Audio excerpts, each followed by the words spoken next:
Hello everybody. Hey, back on the Serenity.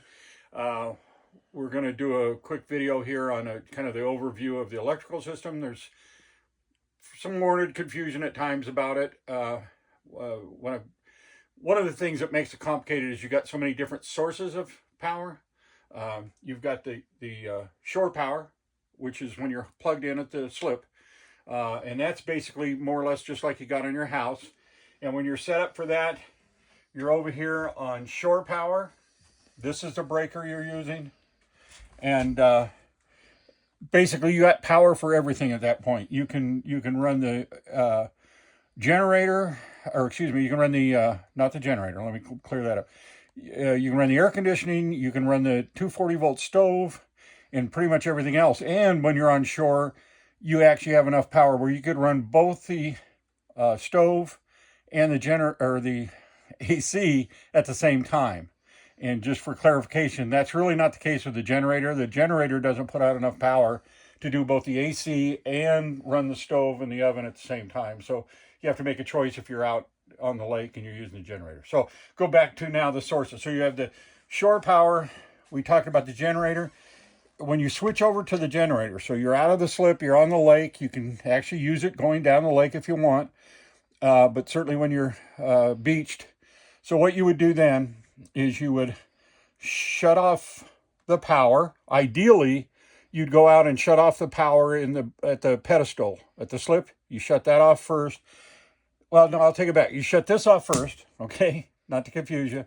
Then you go out and shut the power off at the pedestal, obviously, when you unplug up there when you're leaving the slip. So now you're out on the lake. You want to go onto the generator power. You slide this over. This eliminates the possibility of trying to run both the generator and the AC at the same time, which is not good. So that causes a problem. So you slide this over. Now you're ready to run the generator.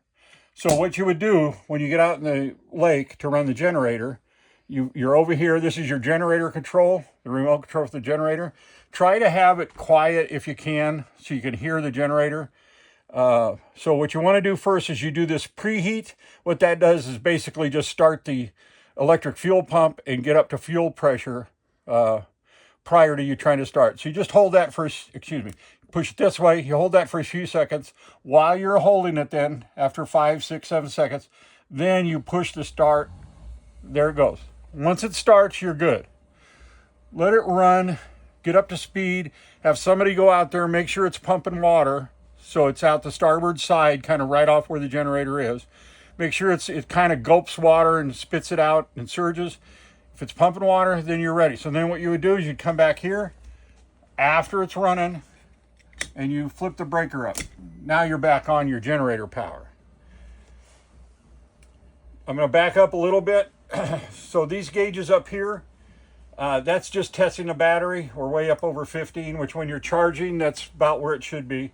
When you're not charging, it's going to be more around 12 to 13. There's also another check on the house batteries on this board. We'll try to get into that in a second.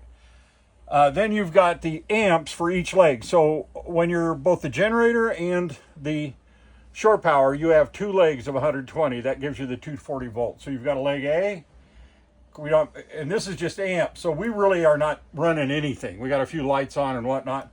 So there's no amperage draw now, but that'll show you your amperage on each leg. So when you're running with the AC, you're going to see one of these legs go up probably around 15 to 20 amps, or the stove. Most everything else, you don't have that big a draw. And now this is your voltage. All right, so there's your 120 on one leg. There's your 120 on your other leg. So you know you're okay on a power. I'm going to go ahead and shut the generator. And this is important now.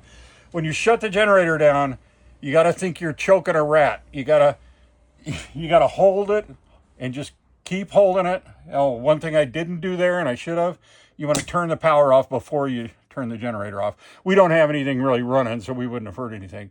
But that's hard on appliances, whatnot. So make sure you don't hear it, any noise at all from the generator, then you can let up. If you just do it for a couple, 3 seconds, it'll start right back up. So listen, make sure it's off. Okay, now we're going to go back onto shore power, just for what we're doing here. All right, now we're back on shore power. So we went through this. This is all this section here, that's all your 12 volt. And it's pretty well labeled. So it's got you know, your different areas. You got to kind of play with it to figure out what, when they say cabin lights, what they're talking about. And that's just getting here and using it and figuring that out. But that's all your 12 volt. One key thing here is cockpit supply. So bridge supply. Bridge supply is up here. When you turn that on, your rudder indicator works. If it's not on, the rudder indicator doesn't work. And that's pretty important when you're piloting the boat. So if you get up there and you're turning the boat and the rudder indicator, which is up here. Oh, you think, oh. No, you want that on as well. Yeah, you're right. You want the cockpit supply and the radio on. So you can have your. So if you're up there and the rudder indicator, go show them the rudder indicator real quick. There. So if you're up there and the piloting and that doesn't seem to move, see how it comes back now? If that's not moving, then go hit those buttons or those breakers and that'll put power to this. And that radio one will do your... Yeah, that also powers up the radio and the stereo up here. All right, but the 12 volt, you just kind of got to go through and as far as the specific areas for lights and stuff and play with it and figure that out. All right, then we get down to the AC power. So we already talked about the power sources. Now we're going to talk about the inverter. So the inverter is your third source of power. So the good thing about the inverter, it provides 120 volt power without running anything, like a generator or having to be plugged in, which is really cool. But it's only enough power to run specific things. So we have it hooked up so it runs a refrigerator once you have the breakers on properly. Does the microwave and the refrigerator are the key things. And then there's probably about half the outlets are on the inverter, and about half of the lights are in the inverter. The big thing is for lights is out back and up front for the broadcast lights that are on the very back of the boat, the very front of the boat.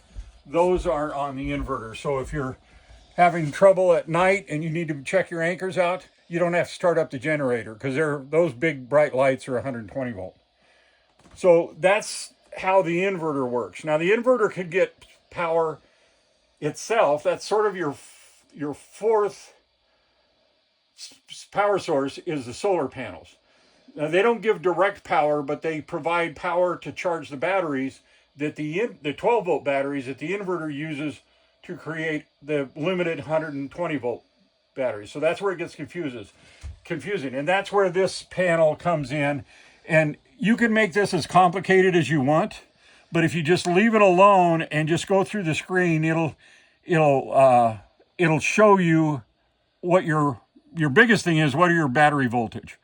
Once it gets down around 12 or 11.8 and your solar's not working, it's at night or it's really cloudy, then you might have to run the generator, because the generator also will provide 120 volt power to the inverter, and that will then charge its own batteries. The inverter is both a charger and a inverter that produces 120 volt power. So it takes 120 volt and goes either way. It can produce it, or it'll take it when it's available and charge the batteries. So if you plan your day out properly and you've got some sunlight, you should probably only have to run the generator maybe in the morning, because obviously the batteries haven't had solar for a while. Run it for a couple hours or so in the morning when you're cooking breakfast or whatever, making coffee. And then if it's a really good sunny day and you're getting the sun on the panels, you might not have to run the generator the rest of the day. You might want to maybe right before you go to bed top it off a little bit. But now, with the inverter, you can't run the AC.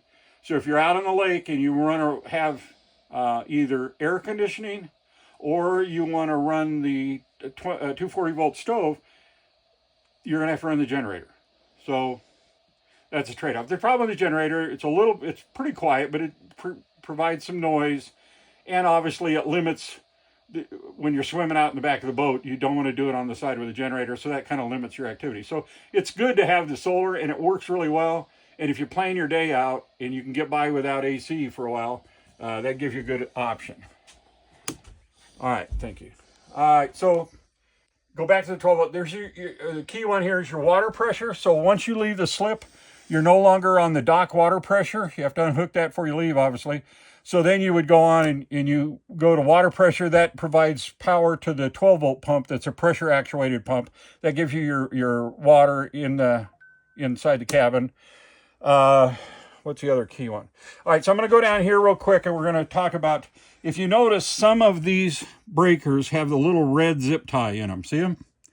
Those are the ones when you leave the houseboat, when you're putting the houseboat away and you're getting off, you leave those on. We leave the air conditioning on just so that it keeps the cabin somewhat comfortable when people get on here, when they're coming on, and maybe the houseboat's sat here for a week, and it keeps it from getting musty and whatnot.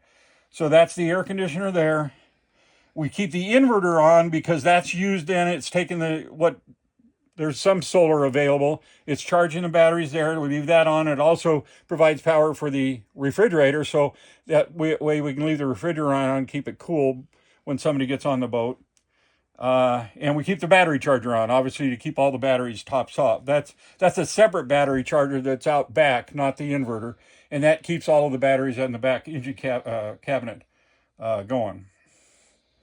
I think that's it. All right, now we're going to move down. Here's the inverter.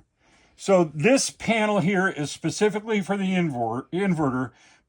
And this is the, well, all except for this breaker, it's all of the power going out of the inverter at 120 volt AC. This is the main breaker for power coming in, and you can shut that off. And that comes from this breaker. So here's the 120 volt available here for the inverter. If you shut that off, the inverter, doesn't matter what you do. Well, okay. Oh, that's because it's actually producing power. So that's power to the inverter whenever you're on the generator or on shore power. And then this just shuts the inverter off, basically, any outgoing power from the inverter. And then you've got the individual. So here's a refrigerator. Notice these are both tagged. You want to leave these on and these on. That way the refrigerator is staying cool. And then you have the specific outlets for the inverter. You have the entertainment center. And you have the forward deck lights, the rear lights. And then the one fan up over here is off of the inverter. That way you can have the fan in here to move some air when you're not running the generator out on the lake. All right, this is a little bit confusing. If this light is ever lit, it means you've got reverse polarity. Now, boats have been in the lake for a long time. We've never had that problem. And that would be where if somebody wired something wrong on the incoming power, either from the generator or from the dock, this would show up as reverse polarity, which is bad because that means your neutral is hot and that neutral is more exposed to people getting shocked. So, and where it says to test, that's not testing whether or not the polarity is reversed. It's just testing this light bulb. So you make sure that's just telling you the light bulb's working, but if it's out, you have good polarity. All right. This up here is for the actual, this is for the batteries, right? No, this is the solar. Yeah. So right now, even in the slip, you can see the solar is putting out a certain amount of amperage and 14.7 volts. Now, the batteries are topped off because we're in slip, so it doesn't have to work too hard to get to that 14.7. But this is what you want to watch when you're out on the lake to see how the solar is doing.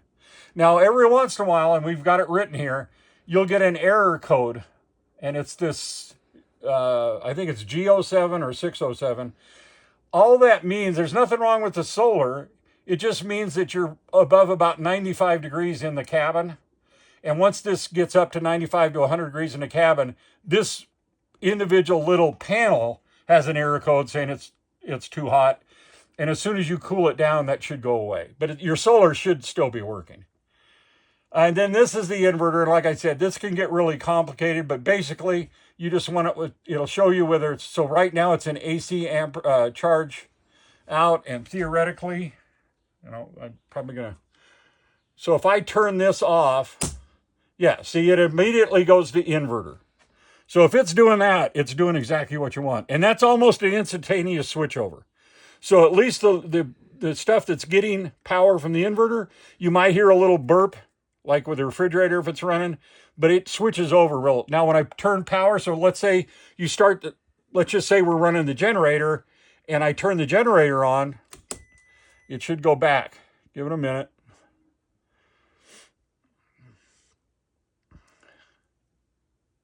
Oh, I hate when this happens. There. So just, and you saw that little blink in the lights. So it's going through its sequence, and now and this light is low battery. That just means you're not getting enough power. So you either got to use the generator to charge the batteries, or wait for the solar to kick in and start charging them. And then that's a fault code. That's really as deep as I'm going to get in this panel. You can go in here and play with the charge hours and the discharge hours, but you really don't need to worry about it. Okay, this is just the standard like you'd have in a home for the air conditioning unit, and both heating and cooling, and you would do it just like you do at home.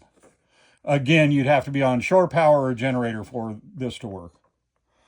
All right, I hope that helps. Other people that are watching this that know the boat as well or better than me, if there's some things that should be mentioned or I didn't say something right, please do comments.